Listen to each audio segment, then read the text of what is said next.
Scientists may have created immortal monkeys, and there has been some updated news about the Bogusphere, along with Lockheed Martin showing off their new aerial vehicle. In today's video, we're going to be reacting to the latest strange and bizarre clips that I could find on TikTok.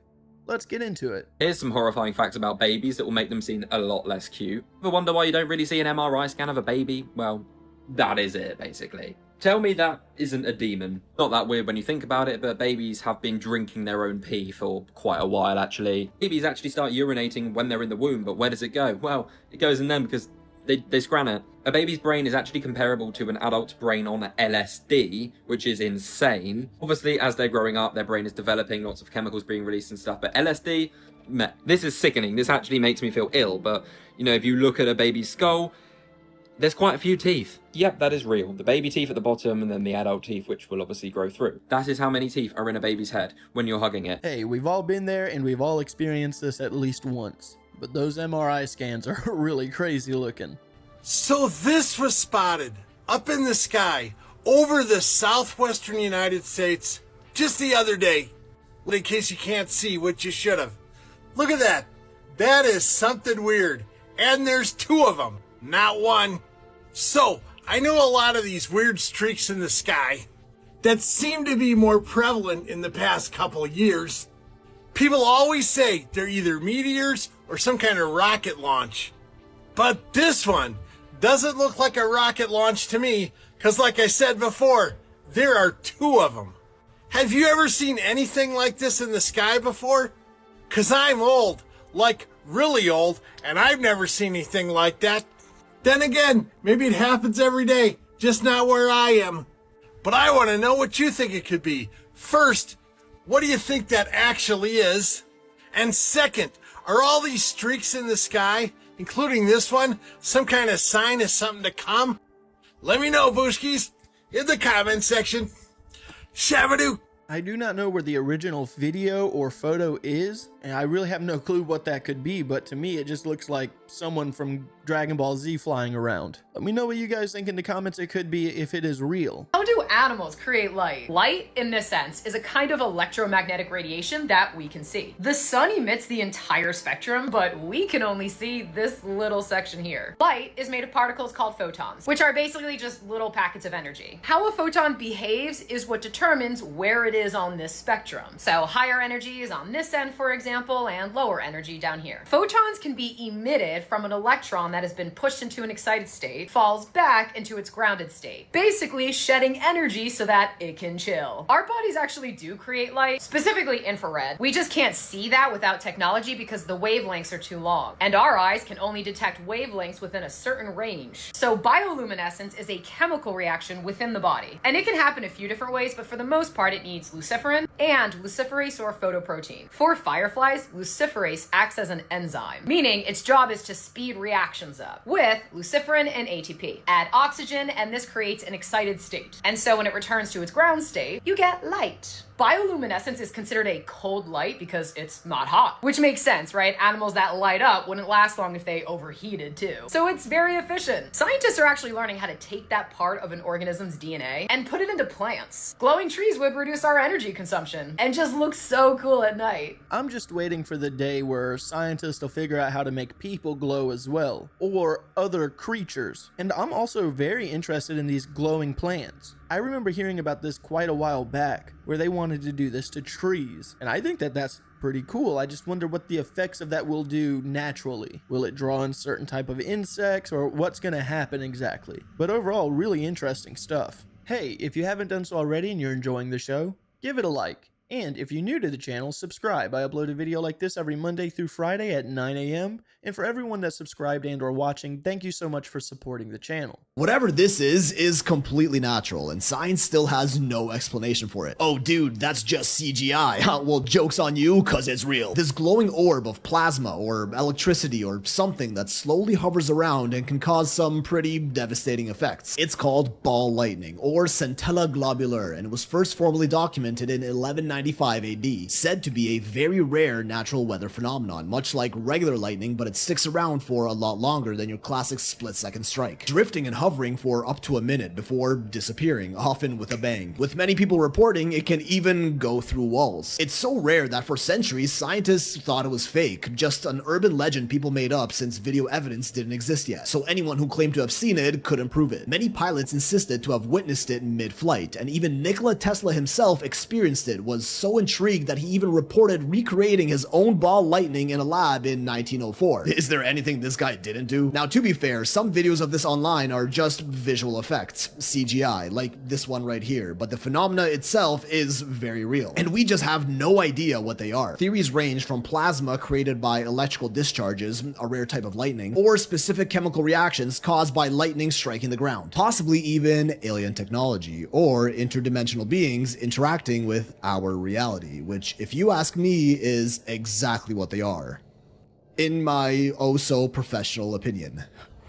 I have never seen ball lightning. I didn't even know about ball lightning until I started reacting to these type of videos. I would really like to see one in person because it just sounds so hard to believe that there's this ball of lightning just hovering around. It sounds scary too, because if that thing comes close to you, it's gotta be dangerous. Let me know in the comments, have any of you ever seen ball lightning? We've touched on this topic before, but now that we have more people watching and stuff, I'm curious about that question on how many people have experienced seeing something like this. I'm also really surprised that the military hasn't tried to perfect this as a weapon. Could you imagine having a weapon that you could literally shoot electric balls at people or objects? I'm sure they're working on something like that. So recently, Lockheed Martin Skunk Works tried to tease all of us and say something big was coming, but they wouldn't say exactly what. Well, they finally unveiled it to the public. So on September 21st of 2025, Skunk Works announced the Vectis, which is a high-end, stealthy, uncrewed aerial vehicle that's designed as a loyal wingman for the U.S. Air Force's Collaborative Combat Aircraft Program, also known as the CCA. The CCA initiative aims to develop affordable, attritable, meaning expendable, drones that team up with manned fighters like the F-22 or F-35 to enhance combat effectiveness in high-threat environments with peer adversaries like China or Russia. And for those of you that don't know, the F-35, for example, can control drones. It can literally control drones using artificial intelligence and things of that nature. So imagine you have like 15 Vectis surrounding your F-35 flying into a environment to take out, maybe you're doing a suppression of enemy air defense mission, like a SEAD. You could have one manned aircraft and then 15 unmanned aircraft around it that are being controlled by that one manned aircraft using AI and literally rain down hell upon enemy air defenses. That's just one example. Anyway, the Vectis is supposed to represent Lockheed Martin's push for a more survivable, reusable option in this space, contrasting with lower costs and more expendable designs from competitors. Now, OJ Sanchez, who's the vice president and general manager of Skunk Works, described Vectis as a, quote, Group 5 survivable, lethal, and reusable collaborative combat aircraft that embodies not only our pedigree in fighter aircraft, autonomy, and uncrewed systems, but is also enabled by that agile drone framework, end quote. Now, apparently this framework is going to allow for rapid prototyping and upgrades, drawing from classified work on systems like the RQ-170 Sentinel stealth drone and 6th generation fighter concepts. And I bet that is expensive. Even if they say it's to cut costs, I guarantee you it's still very expensive. But now, they should have no excuse as to sacrificing these drone operative jets. I've always said with these UAP UFOs that they should send drones with high quality video equipment on them. It's just unfortunate that we don't have drones that can keep up with Mach speed equipment. Well, now we do. So let's hook up some high quality video cameras to these bad boys. We see a UAP UFO, send one out there. That's all I'm asking for, please. We should have no problem observing whatever UFO UAPs are now. We're not risking lives, just equipment. Sounds like a win to me. Let me know what you guys think of this though overall. Having a non-manned jet, if you will, being controlled by AI or to control drones through AI sounds a little scary. I mean, what if someone hacks the AI system and starts telling it to attack people that doesn't need to be attacked, or it's been reprogrammed to actually attack you? So many things nowadays are going to this AI theme, and AI is extraordinarily useful for certain things, but should we really keep it in our military defense systems like this? Sounds really risky to me. Well, it appears as though the case revolving Panama and the meteorite alien organism, whatever it was, is coming to an end. In this next, and what may be the last video of this creature, he takes it and releases it in the wild, basically in a body of water in some sort of building. Now the question still remains, was this real or was this an elaborate hoax? And there's that persistent theory going around that this was all a hoax geared towards bringing awareness to the pollution, not only in Panama, but worldwide, the destruction of Earth. If this really is that marketing ploy, it was ingenious, because millions all around the world tuned in to see what this thing really was, and if it was an alien organism that crash landed on Earth. Take a look at this, comment below, tell me what you think.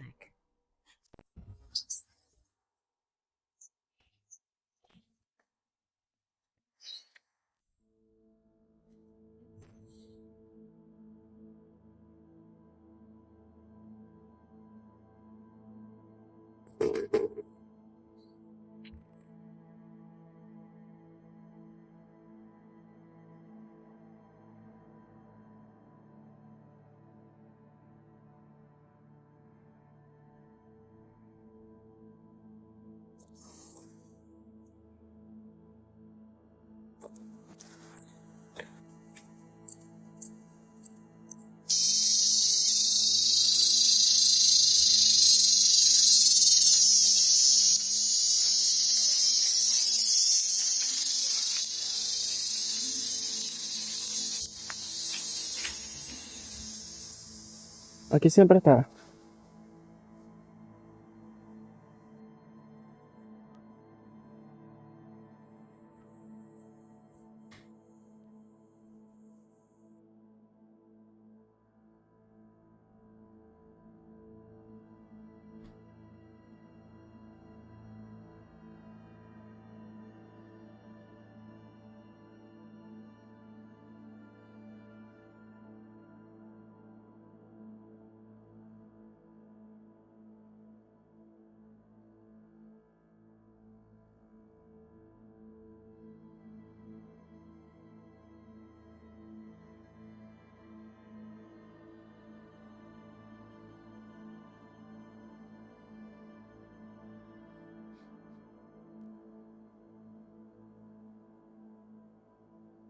I personally do not think it's over yet. Definitely believe it's fake. A lot of people are really trying to push that this could be real. I do not think that this is a pollution ad, if you will. This is just a content creator that found something that kind of went viral and they ran with it. I mean, I've been enjoying the content. It's been fun seeing what he's doing next. I did not expect him to I did not expect for him to release it in some kind of abandoned building. Now I'm just really curious as what's gonna happen next. If anything, we'll see. Let me know your guess in the comments. We got some breaking news. The carbon dates for the Bogusphere has been released, and it traces back 12,560 years old. No This way. is incredible. The University of Georgia released the results to Dr. Stephen Greer, then Dr. Stephen Greer released it to the whole world.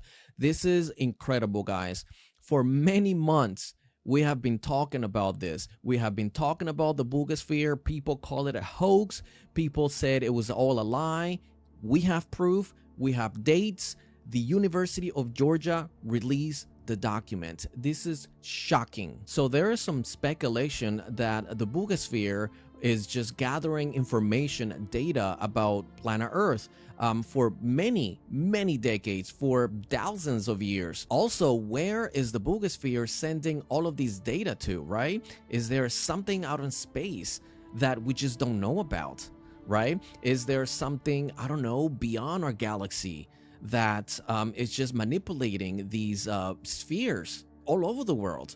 Because it's not just the Bogusphere, right? I mean, we have many sightings in the world right now with all of these metallic spheres. So shocking, man. This is amazing. 12,560 years old. It traces back to ancient times. The Bogusphere is legit. The Bogusphere is not a hoax. We have proof. The University of Georgia just released that. I guarantee you, if the government would have confiscated the Bogusphere, we wouldn't even know anything about the Bogusphere. No dates, no results, nothing about it. So it is good that we have, and when I say we, I'm talking about we the people, not politicians, not any government, we the people.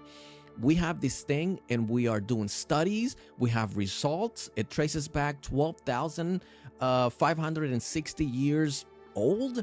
I mean, this is just incredible. Let me know your thoughts in the comment section about the Bogusphere. This is amazing. Now, I had to do a little bit of research on this because I wasn't certain if you could carbon date metal. Turns out that you really cannot. It lacks that organic material carbon-14. Also, I was looking for where this article is, where this University of Georgia form is coming from. I cannot find it anywhere but on X or Twitter. So I really do not know how true this is. I'm gonna hold it as not true. Please, if you know where to find the true articles for this, let me know in the comments because I am curious about this.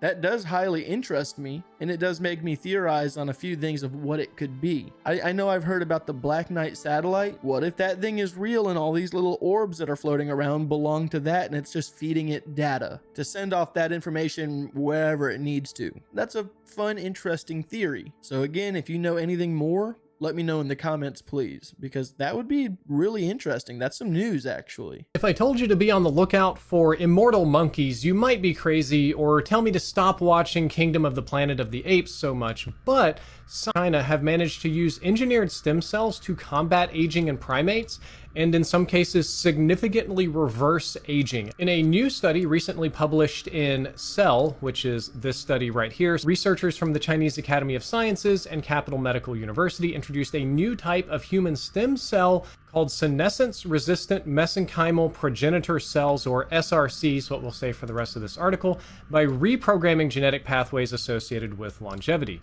These cells resist aging and stress without developing tumors, and were tested on elderly crab-eating macaques, which are monkeys, that share a lot of physiological similarities with humans in their 60s and 70s.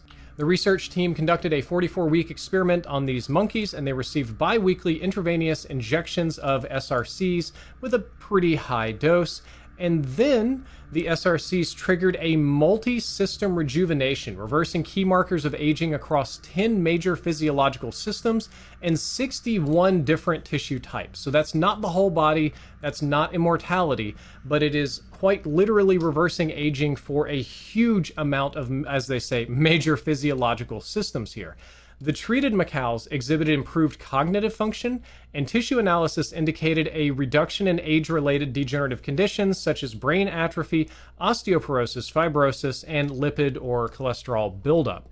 At the cellular level, the SRCs decreased the number of senescent cells, reduced inflammation, and increased progenitor cell populations in neural and in reproductive tissues. They even stimulated increased sperm reduction. At the molecular level, the SRCs were able to enhance genomic stability, improved responses to oxidative stress, and restored protein balance.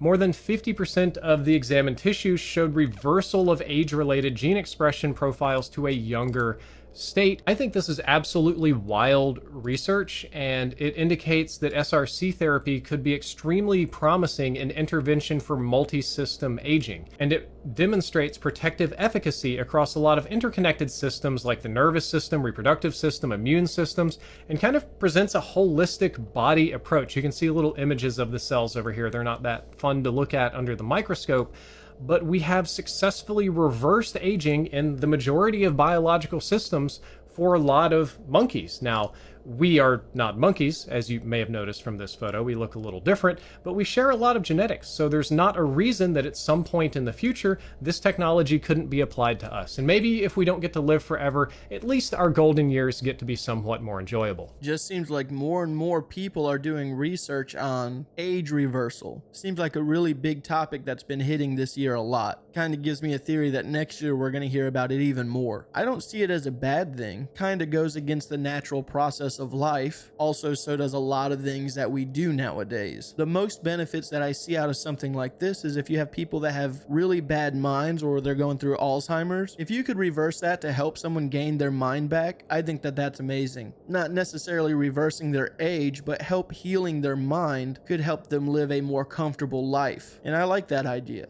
Let me know what you guys think about this. There's got to be some mutated monkeys out there somewhere, and I bet that they do some horrible things to these animals that we have no clue about. Alright guys, I'm going to go ahead and end today's video. As always, I want to thank you guys for watching these clips with me.